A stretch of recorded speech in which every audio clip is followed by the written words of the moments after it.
नमस्कार मित्रांनो, crown research अकॅडमीमध्ये आपलं स्वागत आहे. आपण पाहणार आहोत निफ्टी आणि बँक निफ्टी उद्यासाठीच्या लेवल.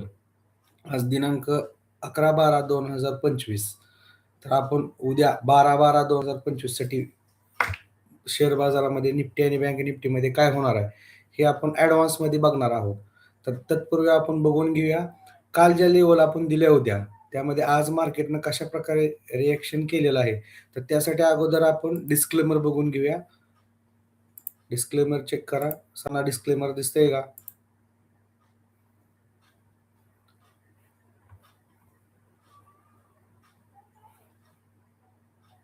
तर आपण पाहणार आहोत निफ्टी आणि बँक निफ्टीमध्ये काल ज्या लेवल दिले होते त्यावरती आज कशा प्रकारे मार्केटनं रिएक्शन केलेलं आहे किंवा निफ्टी बँक निफ्टीमध्ये कोणत्या प्रकारे त्यासाठी तुम्हाला स्क्रीनवर दिलेला चार्ट दिसतोय का? चार्ट सर्वांना दिसतोय का? तर चार्टमध्ये आपण बघणार आहोत निफ्टीचा सुरुवातीला आपण चार्ट बघूया. काल आपण ज्यावेळेस लेवल ड्रॉ केल्या होत्या त्यावेळेस मी तुम्हाला क्लिअर कट सांगितलं होतं, जोपर्यंत मार्केट 25,870 च्या खाली आहे तोपर्यंत ओन्ली थिंग फॉर सेल. आज मार्केटनं काय केलं, ओपन झाले गॅप अप थोडं, नंतर रिव्हर्स टाकलं. इथं आपल्याला मार्केट जास्त वेळ सस्टेन राहिले नाही, तरी आपल्याला एक एक वेळ चान्स दिलता, पण तो व्यवस्थित वर्कआउट झालेला नाही. खाली आपल्याला टार्गेट आलेलं नाही. तर इथं ज्यांनी कोणी ट्रेड केला असेल तर त्यांचा आज एस-एल गेला असेल आणि जे स्टुडंट आहेत त्यांचा काही एस-एल नाही, कारण ते एस-एल ड्रॉ करतात. ज्यांना एंट्री भेटली होती त्यांनी कमीत कमी जे स्कॅल्पिंग करतात त्यांना 50-60 पॉईंट भेटले.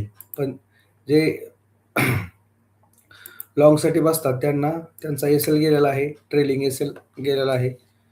आणि त्या जसं आपण दिलं होतं, की वरच्या साईडला आपण काय केलं होतं, ज्यावेळेस वरती येईल मार्केट, ज्यावेळेस निफ्टीवर सपोर्टपासनं हा सपोर्ट आहे, स्ट्राँग सपोर्ट आहे. काल मी तुम्हाला उल्लेख करून सांगितलं होतं, की 25,870 हा स्ट्राँग सपोर्ट आहे. यावरून मार्केट इथं बाउन्स मारल्यानंतर तुम्हाला वरती 25,970 या ठिकाणी तुम्हाला सेलची अपॉर्च्युनिटी शोधा म्हणलं होतं. सेलची अपॉर्च्युनिटी मिळली. ज्यांना कोणाला सेलची अपॉर्च्युनिटी शोधली त्यांना, जे स्टुडंट आहेत त्यांनी इथं ट्रेड केला असणार, त्यांना 80 ते 90 पॉईंट ह्या ट्रेडमध्ये भेटलेत 2 कॅन्डलमध्येच.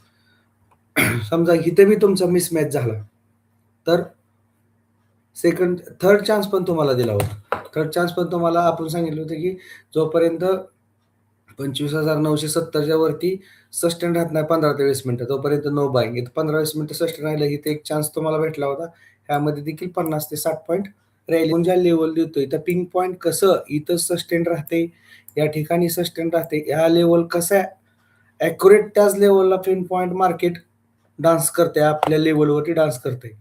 आजही तसंच तुम्हाला बघा, मी काल जे सांगितलं होतं त्या पद्धतीनेच आज पण वर्किंग झाले. आता क्लिअर कट आपण सांगितलं होतं, जोपर्यंत 25,970 वर आहे तोपर्यंत ओन्ली बाईंग. आता उद्या झालं, आज आपल्याला भेटला नाही किंवा आपला टॉप लॉस गेला, ठीक आहे, जाऊ दे. ज्याचा टॉप लॉस गेला आहे त्यांनी उद्या नेक्स्ट टाइममध्ये ट्राय करा. त्यांचं नाही, स्कॅल्पिंगवाल्याने आज 3-4 एंट्री भेटल्यात, स्कॅल्पिंगवाल्याने चांगलं कमवलं असतं. त्यासाठी सुरुवातीला जोपर्यंत निफ्टी 26,070 वर 26,070 वर 26,070 वरती बाईंग आहे, मिनिमम 15-20 मिनिटं होल्ड राहील पाहिजे इथं. त्यानंतर तुम्ही इथं बाईंगची ऑपॉर्च्युनिटी शोधू शकता. इथून तुम्हाला फर्स्ट टार्गेट 26,150, सेकंड 26,250, थर्ड 26,370 इथपर्यंत तुम्हाला बिग मूव्ह येऊ शकतो उद्याच्याला. आणि यामध्ये या झोनमध्ये आपण काहीच करायचं नाही. इथं ट्रॅप होण्यासाठी इथं तुम्ही सेल उद्या करू नका. इथं सेलची अपॉर्च्युनिटी शोधू नका. इथं बाईंगचीच अपॉर्च्युनिटी शोधा 26,070 वरती. आणि जर समजा गॅप अप झालं तर वेट करायचं. निफ्टी 25,950 वर आहे तोपर्यंत ओन्ली थिंग फॉर बाईंग. इथं बाईंगचीच अपॉर्च्युनिटी शोधायची. सेल करायचे तुम्हाला तर 25,870 खाली सेल करू शकता. 25,870 खाली सेल करायचे. स्ट्रॉंग सेलिंग 15 मिनिटं सस्टेन राहिलं, डायरेक्ट तुम्हाला नेक्स्ट 25,770, 25,670 आणि 25,770 इथपर्यंत नेक्स्ट मूव्ह तुम्हाला खाली येऊ शकतो. आणि वरती काय करायचंय तुम्हाला, जोपर्यंत 25,950च्या वरती आहे, तोपर्यंत ओन्ली थिंग फॉर बायिंग. इथं तुम्ही हा टॉप लॉस ठेवून इथं बायिंगची अपॉर्च्युनिटी शोधू शकता. बायिंगचा बुलिश कॅन्डलस्टिक पॅटर्न शोधायचा. बुलिश कॅन्डल, बिग कॅन्डल, खाली व्हॉल्यूम ग्रीन असला पाहिजे स्ट्राँग.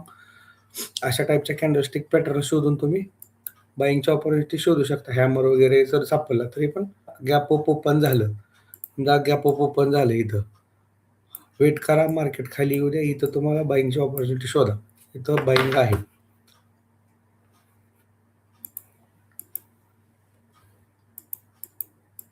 जोपर्यंत 25,950 बाय.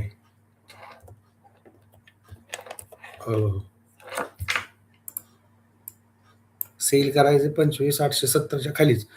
आणि अजून तुम्हाला 26,070च्या वर स्ट्रॉंग बायिंग आहे, जे की 15 ते 20 मिनिटं सस्टेन राहिल्यानंतर तुम्ही इथं बी बायिंग करू शकता आणि खाली बी बायिंग करू शकता. टॉप लॉस हा असणार आहे. आणि सेलिंग करायचं असेल तर ह्याच्या खाली 25,870च्या खाली सेल करायचे.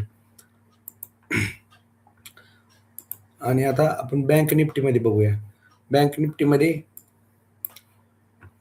या लेवलला आपल्याला आपण क्लिअर कट सांगितलं होतं 59,150च्या खाली सेलिंग आहे. इथं सस्टेन राहिलं नाही, सेलची अपॉर्च्युनिटी आहे.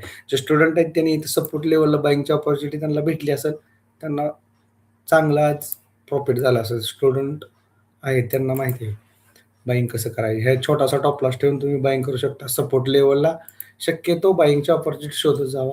सस्टेन राहिल्यानंतरच सेलिंग करायचं. सपोर्ट ब्रेक केल्यानंतरच. इथं सपोर्ट ब्रेक केला पण सस्टेन राहिलं नाही, त्यामुळे नो सेलिंग.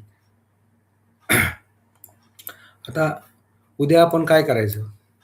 उद्या आपण जोपर्यंत 59,000 बँक निफ्टीमध्ये 59,650च्या वरती 59,650च्या वरती बाईंग. 15 ते 20 मिनिटं सस्टेन राहिलं तुम्ही इथं बाय करू शकता. आणि सेल करायचे तुम्हाला तर 59,350च्या खाली इथं तुम्ही सेल करू शकता. 59,350च्या खाली सेलिंग. बाईंग करायचं असेल तर 59,650च्या वर बाईंगचं फर्स्ट टार्गेट येणार तुम्हाला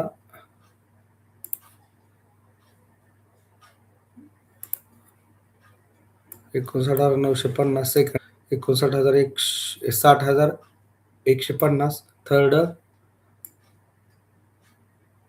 60,470 60,450 पर्यंत तुम्हाला वरती येऊ शकतं. आणि सेलिंग करायचं असेल तर तुम्ही बँक निफ्टीमध्ये 59,350च्या खालीच 15-20 मिनिटं सस्टेन राहिले तर सेलिंगची ऑपॉर्च्युनिटी शोधा. अन्यथा नो सेल. बाईंग करायचं असेल तर 59,650च्या अबाउज बाईंग आहे, तोपर्यंत नो बाईंग. ह्यामधल्या झोनमध्ये काही करू नका, ट्रॅपमध्ये सापडू नका. आणि ट्रेड करणार असेल तर आपापल्या फायनान्शियल ॲडवायझरला विचारून ट्रेड घ्या. तुम्हाला जर माहिती आवडली असेल तर आपल्या चॅनलला सबस्क्राईब करा, लाईक्स करा आणि तुमच्या जवळच्या मित्रांना शेअर करा. सबस्क्रायबर तयार होऊ शकतात. आपण लवकरच लाईव्ह ट्रेडिंग करणार आहे, जे की तुम्ही माझ्याबरोबर ज्या लेवल मी देतो त्या लेवलवरती आपण ट्रेडिंग सुरू करणार आहे. त्यासाठी तुम्ही फॉलो करा, लाईक्स करा, कमेंट करा.